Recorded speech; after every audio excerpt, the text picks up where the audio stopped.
Selamat pagi teman-teman dan salam sejahtera untuk kita semua. Nama saya Arin Nugroho dari kelas 17-2A07 dan pada hari ini saya akan membawakan tema tentang artikel yang tentang energi bersih dan terjangkau. Energi bersih, apa sih itu energi bersih? Energi bersih adalah energi yang memiliki risiko rendah, baik dari segi sosial, kesehatan, dan lingkungan. Energi bersih sering disebut juga sebagai energi terbarukan. Penggunaan energi bersih bisa membantu mengurangi dampak negatif yang ditimbulkan dari energi fosil yang selama ini digunakan. Apa yang mempengaruhi perubahan energi ini? Yang pertama, fakta dan fenomena yang ada di dunia menunjukkan bahwa energi itu nyata adanya. Perubahan iklim yang terjadi berdampak sangat luas pada kehidupan masyarakat. Kenaikan suhu bumi mengubah sistem iklim sehingga berpengaruh terhadap perubahan alam dan kehidupan manusia. Dan yang kedua, laporan yang dirilis oleh International Renewable Energy Agency atau IRENA dan Global Commission on the Geopolitics of Energy Transformation bulan Januari mengemukakan bahwa transformasi energi global yang sedang berlangsung dan didorong oleh energi terbarukan akan memiliki implikasi geopolitik yang signifikan. Teknologi transisi energi. Ada 3 teknologi yang digunakan dalam transisi energi. Yang pertama adalah Carbon Capture and Storage atau CCS.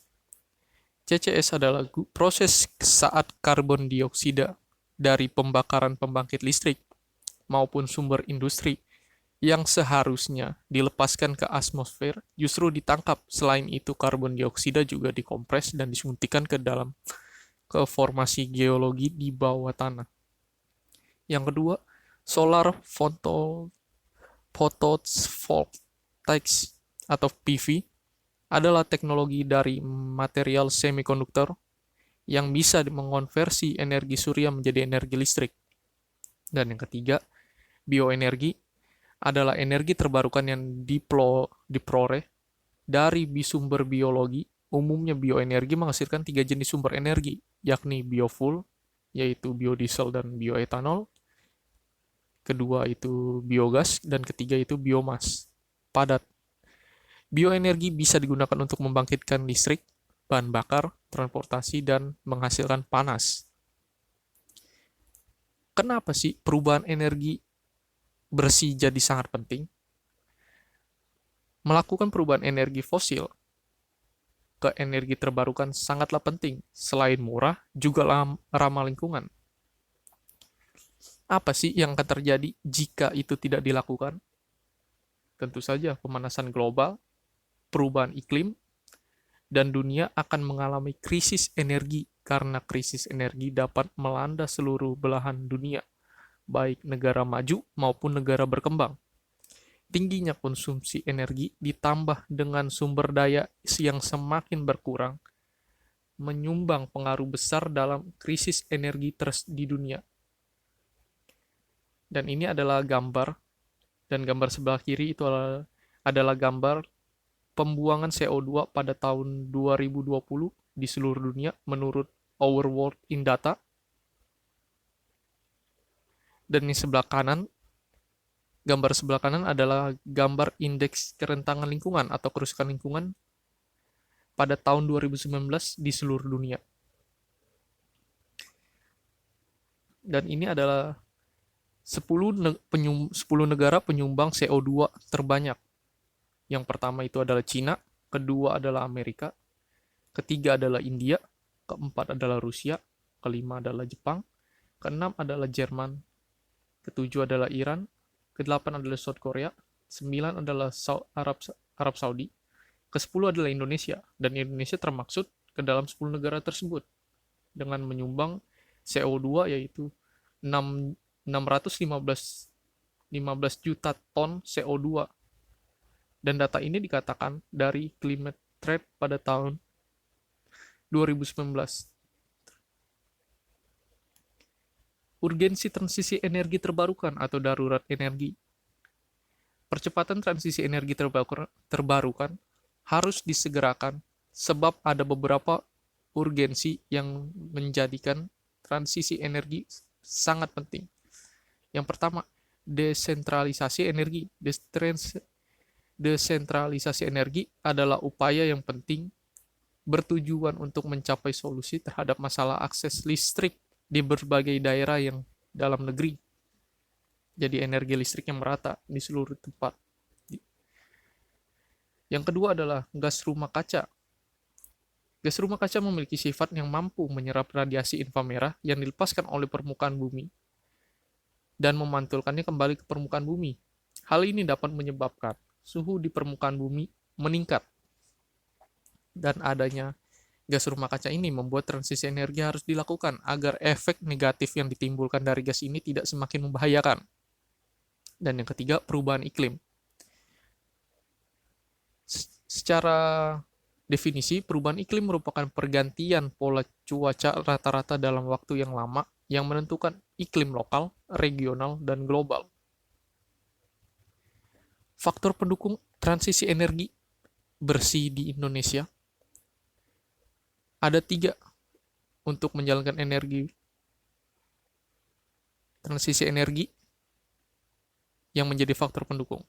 Yang pertama, pembiayaan untuk menghentikan operasional pembangkit listrik batubara agar bisa berpindah ke energi terbarukan. Kedua, pendanaan untuk membangun energi baru terbarukan karena permintaan terus bertambah.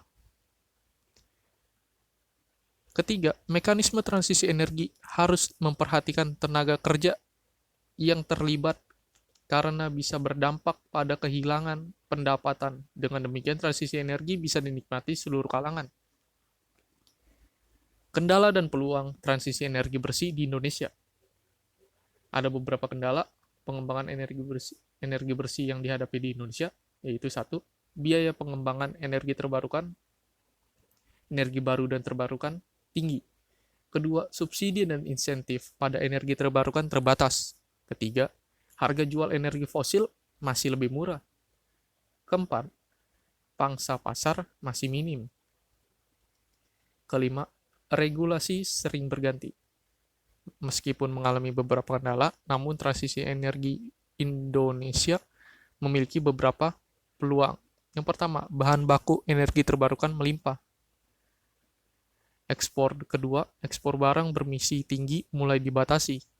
Ketiga, pengajuan investasi tingkat internasional mudah diakses. Keempat, harga teknologi energi terbarukan semakin murah dibandingkan tahun-tahun sebelumnya. Kelima, komitmen perusahaan multinasional untuk berpartisipasi dalam pengembangan energi bersih.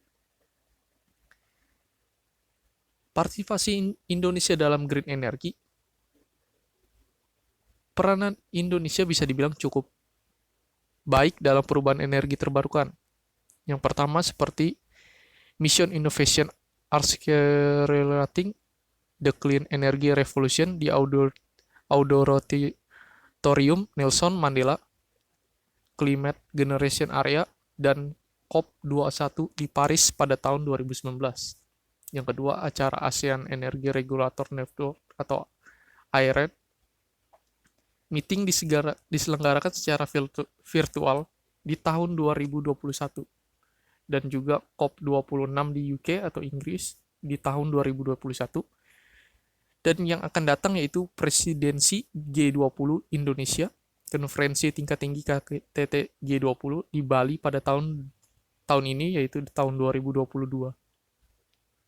Kesimpulannya, perubahan energi terbarukan penting dan semua negara sudah memulai ke sana dan juga termasuk Indonesia.